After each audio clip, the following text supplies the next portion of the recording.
देखो, अब हम बात करते हैं male and female reproductive system की।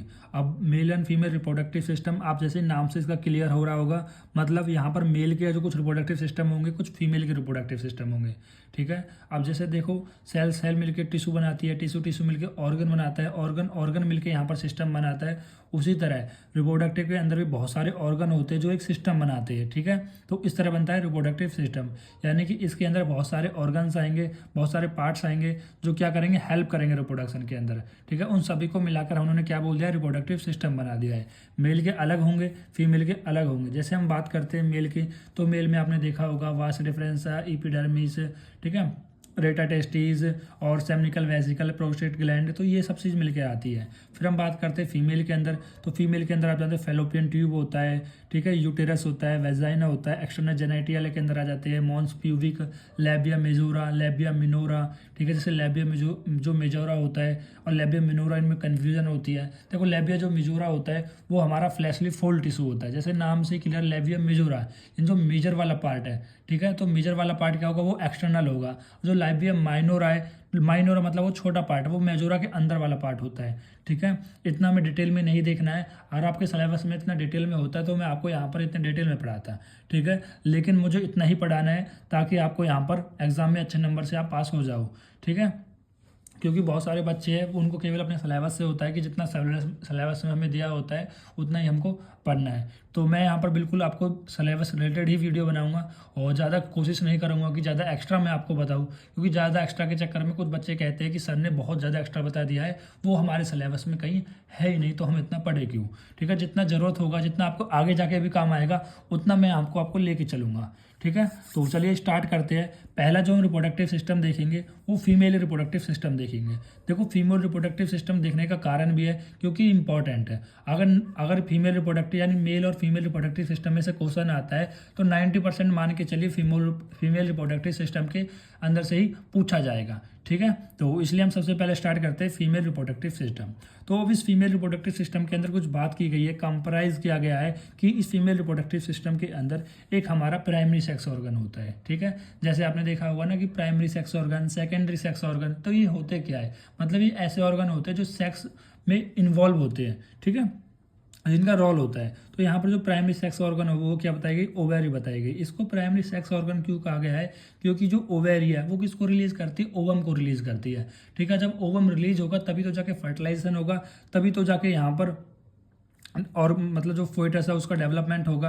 ठीक है। बेबी का जन्म होगा। तो इसलिए यहाँ पर ओवेरी को प्राइमरी सेक्स ऑर्गन बताया गया है, क्योंकि जो ओवेरी है वो ओवम का प्रोड्यूस करती है और ओवेरी यहाँ पर कुछ हार्मोन्स को भी सिक्रेट करती है, जैसे कि एस्ट्रोजन वगैरह हो गया एंड प्रोजेस्टेरॉन वगैरह हो गया। ठीक है। और अगर आप कहेंगे कि एस्ट्रोजन प्रोजेस्टेरॉन के सर फंक्शन के बारे में वीडियो बनाई तो मैं बना दूंगा, आपके सिलेबस में है नहीं। ठीक है। कभी कभी एक आध बार पूछ लिया गया था कि एस्ट्रोजन और प्रोजेस्टेरॉन के फंक्शन के बारे में। ठीक है। फिर आता है कि एसेसरी सेक्स ऑर्गन। ठीक है। एसेसरी मतलब यहाँ पर होता है सहायक। ठीक है। एक तरीके से जो सहायक सपोर्टिव हो। ठीक है। उनमें कौन कौन से जेनिटल डक्ट हो सकती है, फैलोपियन ट्यूब होती है। ठीक है। फैलोपियन ट्यूब, यूटेरस हो गया, वेजाइना हो गया और एक्सटर्नल जेनिटल ऑर्गन हो गया, जैसे लेविया मेजोरा, मॉन्स प्यूबिक हो गया। देखो, मॉन्स प्यूबिक होता है जो ट्रायंगल शेप का होता है, उसके फिर लेविया मेजोरा, उसके अंदर लेविया माइनोरा होता है, फिर हाइमन होता है, क्लाइटोरिस होता है। तो ये सारे एक्सटर्नल जेनिटल ऑर्गन के अंदर आ जाते हैं। फिर उसके बाद हम बात करते हैं रिप्रोडक्टिव लाइफ स्पैन के बारे में। देखो, अब यहाँ पर एक पूरी जो एक वुमेन होती है उसकी एक रिप्रोडक्टिव लाइफ स्पैन के बारे में बताया गया है। देखिए, जैसे आपने लाइफ स्पैन पढ़े होंगे क्लास 11th के अंदर कि पैरोट की अलग होती है, वो लाइफ स्पैन अलग होती है, वो उनकी जीवन की लाइफ स्पैन होती है। वो यहाँ पर जो लाइफ स्पैन बताई गई है वो एक रिप्रोडक्टिव की लाइफ स्पैन बताई गई है, यानी कि जो वुमेन होती है, जो भी कोई लेडी होती है, वो बर्थ से लेकर प्यूबर्टी तक अलग होती है। और प्यूबर्टी लेकर मेनोपॉज को, यहाँ बर्थ से प्यूबर्टी करीब करीब मान लो 0 to 10 ईयर्स मान लेते हैं। ठीक है। और 10 ईयर्स से टू यहाँ पर हम 50 ईयर्स मान लेते हैं, मेनोपॉज 50 ईयर्स, और 50 से टू फिर 100 या फिर जो भी है इन्फिनाइट, जब तक वो जिएगी तब तक ऐसे मान लेते हैं। ठीक है। डेड कर देते हैं। तो यहाँ पर क्या बताया गया है कि 3 लाइफ स्पेन बताएगी। एक होता है कि बर्थ से प्यूबर्टी। ठीक है। अब यहाँ पर बर्थ से प्यूबर्टी क्यों लिया गया था, क्योंकि जो oogenesis होती है वो बर्थ से ही स्टार्ट हो जाती है, यानी कि जब भी कोई बच्ची होती है वो माता के अंदर होती है तो उसी के अंदर से ही जो oogenesis है वो स्टार्ट हो जाती है। तो यहाँ पर बर्थ से प्यूबर्टी। और दूसरा बताया गया प्यूबर्टी टू मेनोपॉज, क्योंकि प्यूबर्टी की बात तो सभी जानते हैं। ठीक है। जो रिप्रोडक्टिव साइकिल है, जो यानी ओवम है, ठीक है, वो ओवम सिक्रेट होने लग जाता है। अब मेनोपोनाज क्या होता है, देखो दो चीज़ होती है, मिनार्ची एंड मेनोपोनाज, मेनोपॉज। तो मेनोपॉज क्या होता है, पहले मेनोपॉज को समझने से पहले पहले समझो मिनार्ची क्या होता है। देखो मिनार्ची क्या होता है कि जब भी किसी लड़की का या जब भी किसी वुमेन का पहला जो पीरियड आता है, जो मेंस्ट्रुएशन साइकिल होती है, उसको हम बोलते हैं मिनार्ची। और वो बेसिकली तभी आता है जब आपकी प्यूबर्टी वाली एज होती है, 9 to 13 ईयर्स के बीच में जो पहला पीरियड आता है उसको हम बोलते हैं मिनार्ची। और मेनोपॉज क्या होता है, मेनोपॉज वो साइकिल होती है जब मेंस्ट्रुएशन जो साइकिल है वो रुक जाती है, ठीक है, वो लगभग 45 से 50 साल की उम्र में वो रुक जाती है, उसको हम बोलते हैं मेनोपॉज। फिर आता है मेनोपॉज, फिर उसके बाद क्या है मैनोपॉज से लेकर डेथ, यानी कि फिर तीसरा लाइफ स्पेन होता है कि मेनोपॉज से डेथ, ठीक है। तो ये 3 बताए गए हैं, वैसे इतना खास इंपॉर्टेंट नहीं था, फिर भी मैंने आपको यहाँ पर थोड़ा सा बता दिया है, ठीक। तो अब हम बात करते हैं ओवेरी के बारे में। देखो हमने क्या बात करा था, जो ये ओवेरी होती है ये प्राइमरी सेक्स ऑर्गन होती है, ये ओवेरी प्राइमरी सेक्स ऑर्गन होती है, ठीक है। तो और ये जो ओवेरी होती है वो 2 नंबर में होती है, ठीक है, वो लेफ्ट भी होती है और राइट भी होती है, ठीक। आप अपने दिमाग में बेसिकली फिगर बना के चलना है कि किस तरह से, ठीक है। तो कोशिश करा करो कि फिगर बन जाए, ठीक। और अगर आपको नहीं समझ में आए तो एक बार आप यूट्यूब पे गूगल वगैरह पे सर्च मार के देख लेना। देखो पोर्शन की अभी बात करेंगे, पहले उससे हम पहले बात करते हैं शेप के बारे में। अब शेप कैसा होता है, ओवल शेप होता है, ओवल या फ्लैट शेप इसका होता है, ठीक है। तो ओवल कुछ इस प्रकार का शेप होता है, ठीक है, जैसे कि इलिप्स शेप होता है कुछ इसी प्रकार का, जैसे आपने आलू देखा होगा ना, आलू, तो उस प्रकार का कुछ ओवल शेप होता है या फ्लैट शेप होता है। उसके बाद यहाँ पर लेंथ, विड्थ और थिकनेस बताई गई है कि 4 सेंटीमीटर, 2 सेंटीमीटर और 1 सेंटीमीटर। तो यहाँ पर ये ओवेरी की यहाँ पर बताई गई है लेंथ, ब्रीथ और थिकनेस। अब उसके बाद हमने जो पार्ट छोड़ा था वो था पोर्शन, ठीक है। अब ओवेरी के हम स्ट्रक्चर की बात करते हैं, ठीक है। तो यहाँ पर एक ओवेरी का स्ट्रक्चर बताया गया है कि किस तरह से ओवेरी का स्ट्रक्चर होता है। तो यहाँ पर 2 पार्ट बताए गए हैं कि जब भी आप ओवेरी का स्ट्रक्चर देखते हो तो उसमें 2 पार्ट होते हैं, एक होता है मेडुला वाला पार्ट जिसको हम बोलते हैं जोना वेस्कुलोसा। वेस्कुलोसा क्यों बोला जा रहा है, वेस्कुलोसा इसलिए बोला जाता है क्योंकि इस मिडिल वाले पार्ट में ओवेरी के यहाँ पर ब्लड सप्लाई होती है, नर्व सप्लाई होती है, तो इसलिए बोला गया जोना वेस्कुलोसा। फिर जो दूसरा पेरिफेरल पार्ट होता है ओवेरी का वो होता है कॉर्टेक्स, ठीक है। तो अभी यहाँ पर मैंने एक डायग्राम भी बना रखा है, वो आपको दिखा देता हूँ ताकि आपको क्लियर हो जाए। देखो ये हमारा ओवेरी का स्ट्रक्चर होता है, ठीक है, ये ओवेरी का स्ट्रक्चर होता है और इसके अंदर 2 पार्ट होते हैं, एक होता है मेडुला। इस मेडुला को जोना वेस्कुलोसा बोला गया था क्योंकि इसके अंदर यहाँ पर ये जो हाइलम होता है, ये हाइलम होता है और यहाँ से आर्टरी, वेन, ये सब आर्टरी हो गई, वेन हो गई और नर्व सप्लाई हो गई, ये सारे इस यहाँ पर एंटर करते हैं इस हाइलम से। तो इस मेडुला वाले पार्ट को करीब करीब क्या बोला जाता है, इसको बोला जाता है जोना वेस्कुलोसा।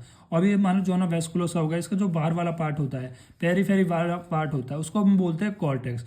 और इसी कॉर्टेक्स के अंदर यहाँ पर जो फॉलिकल्स होते हैं, ठीक है, ओवेरी के अंदर क्या होता है, फॉलिकल्स होते हैं, प्राइमरी फॉलिकल, सेकेंडरी बनेगा, टर्सरी बनेगा, देन ग्रेफियन फॉलिकल यानी मैच्योर फॉलिकल बनेगा, ठीक है। मैच्योर फॉलिकल होने के बाद इसके अंदर से जो ओवम होता है, ठीक है, वो निकल जाता है। देखो तो फॉलिकल के अंदर ही ओवम होता है और जब ये फॉलिकल मैच्योर हो जाते हैं तो ये ब्रस्ट हो जाते हैं, फूट जाते हैं और उनके अंदर से ओवम बाहर आ जाता है और ये जो आगे फॉलिकल है आगे जाके कन्वर्ट हो जाते हैं कार्पस लूटियम में। और ये कार्पस लूटियम मेंटेन रहता है। अगर यहाँ पर प्रेगनेंसी नहीं होती है तो ये कार्पस लूटियम छोटा होने लग जाता है जिसको हम बोलते हैं कार्पस एलोपेसियम, ठीक है। ये सिकुड़ जाता है और फिर से वेस्ट हो जाता है और फिर से एक नई साइकिल स्टार्ट हो जाती है। अभी टेंशन मत लो, पूरी डिटेल में बताएंगे, एक ओवरव्यू बताया अभी केवल आपको, ठीक है। तो स्ट्रक्चर ऑफ ओवेरी को समझने के लिए मैंने यहाँ पर कुछ चीज़ें आपको बता दी है। तो पहली चीज़ मैंने आपको क्या बताई, मैंने बताई कि ओवेरी के 2 पार्ट होते हैं, एक मेडुला वाला पार्ट, एक कॉर्टेक्स वाला पार्ट। मेडुला वाला पार्ट मिडिल वाला पार्ट होता है, उसको हम जोना वेस्कुलोसा भी बोलते हैं क्योंकि यहाँ पर ब्लड सप्लाई होती है। उसके बाद जो मेडुला वाला पार्ट है उसके अंदर ब्लड सप्लाई होती है, लिम्फेटिक की सप्लाई होती है, नर्व फाइबर्स होते हैं और ये bundle of smooth muscle fibre होते हैं। उसके बाद content deep portion of ovary, जो डीप पोर्शन है, ठीक है, जो डीप पोर्शन है, जो मिडिल पोर्शन है वो किसका होता है, मेडुला वाले पार्ट का होता है, ठीक है। और जो मेडुला वाला पार्ट है वो लूज कनेक्टिव टिश्यू से यहाँ पर मिलकर बना हुआ होता है। फिर इसके बारे में हम बात करते हैं कॉर्टेक्स की। तो कॉर्टेक्स के बारे में बताया गया है कि outer broad portion of ovary, तो जो आउटर पोर्शन होता है, पेरिफेरल वाला पोर्शन होता है, वो कॉर्टेक्स होता है। जैसे कि देखो ये आपने मेडुलर कॉर्टेक्स एक जगह और भी पढ़े होंगे, सर कौन सी जगह है वो, अगर आप थोड़ा सा रिकॉल करने की कोशिश करोगे, जब भी आपने कभी ग्लैंड के बारे में पढ़ा होगा, चाहे आप 11वीं क्लास में पढ़ा होगा कि किडनी के ऊपर 2 ग्लैंड होती है, ठीक है, एड्रेनल ग्लैंड, कौन सी ग्लैंड होती है? एड्रेनल ग्लैंड होती है। तो इन एड्रेनल ग्लैंड को भी दो पार्ट होते हैं, एक मेडुला वाला पार्ट होता है, एक कॉर्टेक्स वाला पार्ट होता है। इसी तरह से यहाँ पर ओवेरी के भी दो पार्ट डिवाइड किए गए हैं। तो यहाँ पर जो कॉर्टेक्स है तो उसका आउटर ब्रॉड पोर्शन क्या होता है? आउटर ब्रॉड पोर्शन क्या होता है? ओवेरी होता है। और इसके अंदर क्या होते हैं? फॉलिकुलर स्ट्रक्चर होते हैं, ठीक है। और जो फॉलिकुलर स्ट्रक्चर है वो हमारे डिफरेंट स्टेज में होते हैं कि 2 दिन बाद, 3 दिन बाद, कि ऐसे धीरे धीरे डेवलप करते रहते हैं। और इन फॉलिकुलर स्ट्रक्चर के अंदर ओवम भी होता है। उसके बाद यहाँ पर जो फॉलिकुलर स्ट्रक्चर है, ठीक है, सॉरी, जो कॉर्टेक्स है वो लाइन होता है। लाइन कौन सी लेयर से होता है? जर्मिनल इपिथेलियम लेयर से होता है, जर्मिनल इपिथेलियम लेयर। देखो इस पॉइंट को मैं थोड़ा कवर करने की कोशिश करता हूँ कि किस तरह से यहाँ पर जर्मिनल इपिथेलियम लेयर के बारे में बताया गया है, ठीक है। इसको थोड़ा नेगलेक्ट करना, ये मैं थोड़ा सा ड्राइंग करने की कोशिश कर रहा था, लेकिन ड्राइंग मेरी बहुत ख़राब थी। तो यही वाला मैं जो स्ट्रक्चर ऑफ ओवेरी एक बार बनाता हूँ। तो एक बार स्ट्रक्चर ऑफ ओवेरी का यहाँ पर कुछ बनाने की कोशिश करता हूँ, देख लेना। थोड़ा ऐसा ही बनेगा, ड्राइंग इतनी अच्छी नहीं है पर ठीक है, कोशिश करता हूँ थोड़ा सही बन जाए। तो देखो ये हमारी सबसे पहली लेयर होती है, ठीक है। ये ओवेरी स्ट्रक्चर की पहली लेयर होती है और इस लेयर का नाम होता है ट्यूनिका एल्बुजिनिया। तो यहाँ पर लिख लेना आप, ट्यूनिका एल्बुजिनिया, ट्यूनिका एल्बुजिनिया, ठीक है। अभी जो ट्यूनिका वर्ड है ये आपने एक जगह और पढ़े होंगे अगर आपको याद होगा तो, जब आपने यहाँ पर वेन की ट्यूनिका एल्बुजिनिया, ट्यूनिका मीडियना, एक्सटर्ना, ठीक है। तो ये आपने आर्टरी की जब आपने वॉल पढ़ी होंगी, लेयर पढ़ी होंगी, तो ये आपने ट्यूनिका नाम सुना होगा। एल्बुजिनिया का मतलब होता है कि वाइट लेयर, ठीक है। यानी जो लेयर होती है वो कैसी होती है? वाइट लेयर होती है। और इसके अंदर यहाँ पर एक सिंपल जर्मिनल इपिथेलियम लेयर होती है, ऐसे सिंपल जर्मिनल इपिथेलियम की यहाँ पर लेयर ऐसे बनी होती है, ठीक है। तो इस तरह से यहाँ पर सिंपल जर्मिनल एपिथेलियम की यहाँ पर लेयर होती है, ठीक है। ड्राइंग बहुत बेकार है, तो एक बार आप ड्राइंग का थोड़ा देख लेना, ठीक है। बहुत ज़्यादा बेकार है,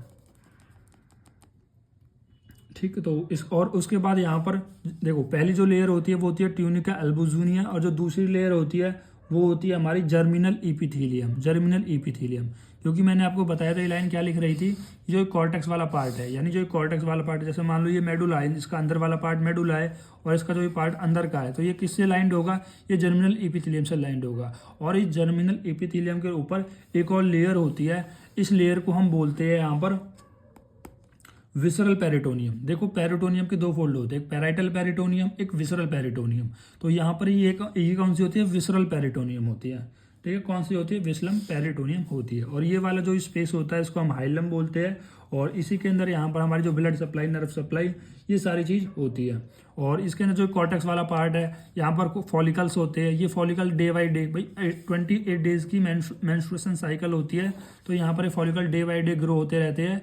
और जब 14 डे आता है, जब ओवुलेशन वाला डे आता है, तो ये फॉलिकल कह रहा है ब्रस्ट हो जाता है और ओवम को रिलीज कर देता है और ओवम रिलीज हो जाता है। अगर स्पर्म आएगा तो ओवम के साथ मिल जाएगा, फर्टिलाइजेशन हो जाएगा। और अगर स्पर्म नहीं आता है तो क्या होगा? जो देखो जो ग्रेफिन फॉलिकल आगे जाके कार्पस लूटियम में कन्वर्ट होगा, और कार्पस लूटियम कन्वर्ट होगा तो ये डेवलप होगा। अगर ओवम स्पर्म से मिल गया तो मेंटेन रहेगा, आगे जाके प्लेसेंटा में कन्वर्ट हो जाएगा, नहीं तो आगे जाके वो डिजनरेट कर जाएगा कार्पस लूटियम, ठीक है। इस तरह से है।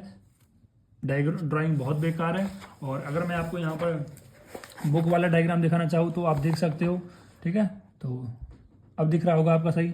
बस उन्होंने क्या करा, जैसे मैंने ऐसे घुमा दिया है, इनका क्या है यहाँ पर है, मेरा ये वाला जो हाइलम वाला पोर्शन था ये इधर था, ठीक है। सेम वही वाला पार्ट है, ठीक है। कोई इसमें कोई अलग से नहीं बताया गया, सेम वही है। तो इस तरह से भी आप यहाँ पर समझ सकते हो, ठीक। अब देखो ये जनरल जो ड्राइंग है, जैसे मान लो कभी कभी फीमेल रिप्रोडक्टिव सिस्टम के बारे में आ जाता है कि फीमेल रिप्रोडक्टिव सिस्टम के बारे में बताइए, स्ट्रक्चर ऑफ ओवेरी के बारे में बताइए, ठीक है। तो आप कहोगे सर फीमेल रिप्रोडक्टिव, सर ने तो फीमेल रिप्रोडक्टिव सिस्टम के बारे में बताया ही नहीं है।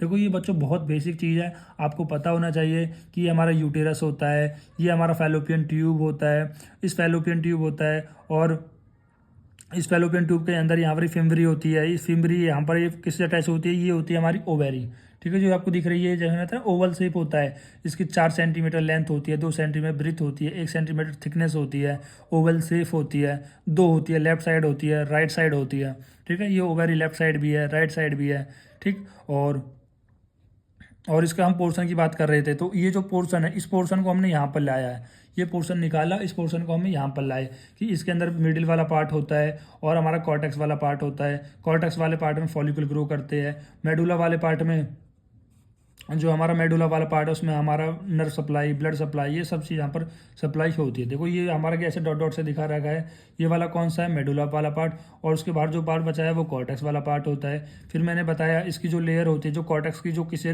लाइंड होता है वो सरफेस एपिथेलियम से लाइंड होती है। तो ये सारी चीज़ मैंने आपको बताई है। और भी बहुत सारी चीज़ है, जैसे कि यहाँ पर ये ओवेरी है, ये ओवेरी ये ओवेरी इस यहाँ पर वेजाइना से कैसे कनेक्टेड होती है, एक लिगामेंट के थ्रू कनेक्टेड होती है। इस लिगामेंट को हम ओवेरियन लिगामेंट भी कहते हैं। और इसके नीचे भी लिगामेंट्स होते हैं, जैसे राउंड लिगामेंट हो गए, ठीक है, ये हमारा ब्रॉड लिगामेंट हो गया, ठीक है। तो ये सारी लेवलिंग एक बार आप देख लेना, ठीक है। अब देखो यहाँ पर क्या करेगी, ओवेरी है, ये ओवेरी क्या करेगी, इसके अंदर क्या हो रहा है, फॉलिकल ग्रो हो रहा है, और इस फॉलिकल के अंदर ओवम ग्रो हो रहा है। अब जैसे ही यहाँ पर 14 डे होगा, ओवुलेशन वाला डे आएगा, क्योंकि 14वें दिन पे जो ओवुलेशन हो जाता है, और ये ओवेरी एग को रिलीज कर देगी। तो ये ओवेरी एग को रिलीज कर देगी, किसके पास पहुँचाएगी, इस फिमरी के पास पहुँचाएगी। ये फिमरी है, इसके पास पहुँचाएगी। ये फिमरी इस ओवम को कलेक्ट करेगी, और कलेक्ट करके यहाँ पर ये जो हमारे फैलोपियन के ट्यूब 3 पार्ट होते हैं, एम्फोला वाला पार्ट, देखो एम्फोला वाला पार्ट होता है, इस्मस होता है, और इन्फेंडुलम, एम्फुला और इस्मस। देखो इन्फेंडुलम, एम्फुला और इस्मस। तो ये जो इस्मस है नैरो पार्ट होता है। जब इसके अंदर यहाँ पर जो ओवम आ जाता है और नीचे से स्पर्म आ जाए, तो स्पर्म ओवम का स्पर्म इनके अंदर क्या हो जाता है, इस्मस के अंदर मिलन हो जाता है। तो इसको हम कहते हैं फर्टिलाइजेशन, और आगे जाके फिर नया जो प्रोसेस होती है वो डेवलपमेंट यहाँ से स्टार्ट हो जाती है बेबी की। तो ये सारी बेसिक सी बातें आपको मैंने फिर भी एक बार आपको बता दी है, ताकि आए तो आप लिख सको। देखो ये वाले डायग्राम आपको आने चाहिए। जो लड़की आगे जाके गायनो बनना चाहती है, तो इसके लिए बहुत अच्छी चीज़ है कि आपको अभी से ये सारी चीज़ें पता होनी चाहिए, क्योंकि हम पढ़ तो लेते हैं, भूल जाते हैं। तो आपको क्या करना है, एक डायग्राम बना लेना है। उसके बाद आप कुछ भी लिखोगे, फैलोपियन के 3 पार्ट है, ओवेरी होती है, एग होता है, ठीक है, और यहाँ पर ये कार्पस लूटियम बनेगा। इसी के अंदर ये सारी साइकिल होगी जो यहाँ पर हमने ओवेरी के स्ट्रक्चर में दिखा दी, ठीक है। तो अगर आप ऐसा करके चलते हो बिल डायग्राम के साथ, तो आपके यहाँ पर अच्छे से कॉन्सेप्ट बन जाएंगे, ठीक। तो अभी का मैं सोच रहा हूँ, अभी के लिए मैं इतना ही रहने देता हूँ। क्योंकि मैं रात में वीडियो बना रहा हूँ, तो इस पर शेडेड आ रहे हैं, ठीक है। तो मेरे हाथ के आपको दिख रहे होंगे शेड्स आ रहे हैं, तो ये थोड़ा अच्छा नहीं लग रहा है थोड़ा, ठीक है। तो अच्छे से मैं सोच रहा हूँ सुबह बनाता हूँ, ठीक है। तो अभी एक वीडियो में इतना ही रहने देता हूँ। अगर इसमें कोई भी आपको डाउट आता है, ठीक है, तो आप मुझे यहाँ पर कमेंट कर सकते हो, ठीक है। देखो मैं कभी कभी ये कमेंट नहीं पढ़ पाता हूँ चैनल पे, तो आप मुझे व्हाट्सअप नंबर पे 7289009290 इस नंबर पे कॉल या मैसेज कर दिया करो। वहाँ पर मैं देख लूँगा कि आपको वीडियो चलने में कोई प्रॉब्लम तो नहीं आ रही है, ठीक है, या कोई डाउट तो नहीं आ रहा है, तो वहाँ पर आप मुझे बता सकते हो, ठीक है। तो चलिए वीडियो नंबर 2 में हम oogenesis के बारे में बात करेंगे, ठीक है। और इसके नोट्स में अपलोड आपको करा दूंगा ऐप पर।